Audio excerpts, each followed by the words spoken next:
لکھوں کھا لوگ تھے جو بالکل بے گناہ تھے. تو ان کی ماؤں نے بھی چیخ و پکار کی خدا تعالیٰ کے حضور, ان کے بچوں نے بھی کی. تو خدا تعالیٰ آخر کب ان کی سنے گا, کیوں نہیں سنتا؟ یہ سوال ہے. یہ سوال تھا. تو سوال یہ ہے کہ کیا انسان کو اس دنیا میں یہ اختیار نہیں ہے کہ وہ گناہ گار بنے یا نیک ہو جائے؟ یہ اختیار ہے کہ نہیں ہے؟ تو جب خدا نے اختیار دیا ہے اور آزمائش کا دور ہے تو چھینے کیوں پھر یہ اختیار کسی سے؟ اور دوسرا یہ وہم ہے کہ دوسرے سارے معصوم لوگ ہیں. اکثر دنیا جب ساری کی ساری دونوں طرف کی بد ہو جایا کرتی ہے, پھر ایک بد دوسرے پر ظلم کیا کرتا ہے اور عملی حالت سب کی گندی ہوتی ہے. یہ فرضی بات ہے کہ بڑے بزرگ اور نیک لوگوں پر ظلم ہوئے ہیں. دوسرے اگر وہ حقیقت نیک اور بزرگ ہوتے تو اللہ کی آواز پر لبیک کہنے کی ضرورت کیوں نہ کرتے؟ وہاں جماعت کا پیغام بھیجا گیا, وہاں ہمارے جو مبلغ تھے بڑی تکلیفیں اٹھا کر پھر وہاں سے رخصت بھی ہو گئے.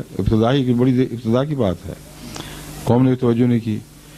یہ ایرانی جو دنیا میں باہر ملتے رہے ہیں, یہ کٹر شیعہ رہے یا کچھ اور تھے, مگر جماعت کی طرف توجہ نہیں دی انہوں نے. تو جنہوں نے خدا کی آواز پہ لبیک نہیں کہا, خدا ان کا نوکر تو نہیں کہ ان کی آواز پہ لبیک کہے. قرآن کریم نے دعا کا فلسفہ یہ بیان کیا ہے کہ تم میری بات سنو گے تو میں تمہاری بات, تم دعا کرتے ہو فاستجیبوا لی, میں تمہاری دعا کو سنتا ہوں, لیکن تم پر یہ لازم ہے فاستجیبوا لی کہ تم بھی میری بات کا مثبت جواب دیا کرو. یک طرفہ فیصلے نہیں ہوا کرتے. تعلقات اگر ہیں تو دو طرفہ ہوں گے, خصوصاً مالک سے تعلق یک طرفہ ناممکن ہے. خدا کوئی گھر کا نوکر تو نہیں کہ جب چاہ بلا لیا جب چاہ چھٹی کر دی. ان لوگوں نے کب خدا کی آواز پہ لبیک کہا, کب اپنے حالات بدلے, کب فرضی مذاہب سے نکل کے باہر آئے, کب خدا کی آواز پر لبیک اس وقت کہا یا اب تیار ہوئے ہیں.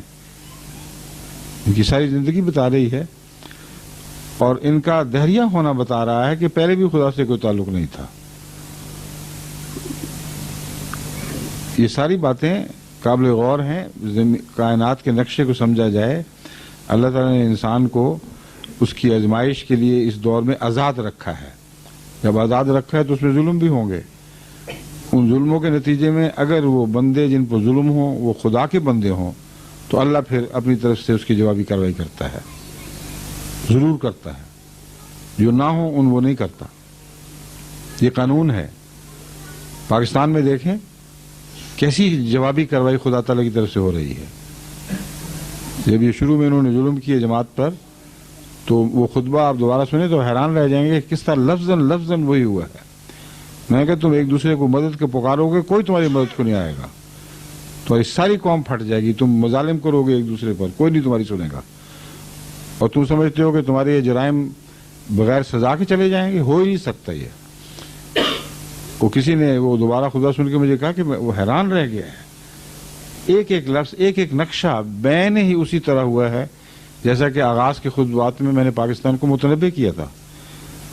تو ہم خوش تو نہیں ہیں کہ ان کو تکلیف پہنچتی ہے, مگر اس بات کا اور بھی دکھ ہے کہ ہماری قوم ہے جو اس قدر مصیبت اٹھا رہی ہے, لیکن توجہ نہیں کر رہی. جو باتیں پاکستان میں جماعت احمدیہ کے خلاف ہوئی تھی وہ ایک دوسرے کے خلاف کر رہے ہیں. ایک دوسرے کو کافر, ایک دوسرے کو غیر مسلم, ایک دوسرے کا اغوا, ایک دوسرے کے گھر لوٹنا, قتل و غارت, اور کوئی پوچھنے والا نہیں. تو یہ دیکھیں خدا دکھائی دے رہا ہے کام کرتا ہوا. جہاں خدا سے تعلق ہی کوئی نہیں وہاں کہاں خدا دکھائی دے گا. سمجھ گئے؟ شکریہ.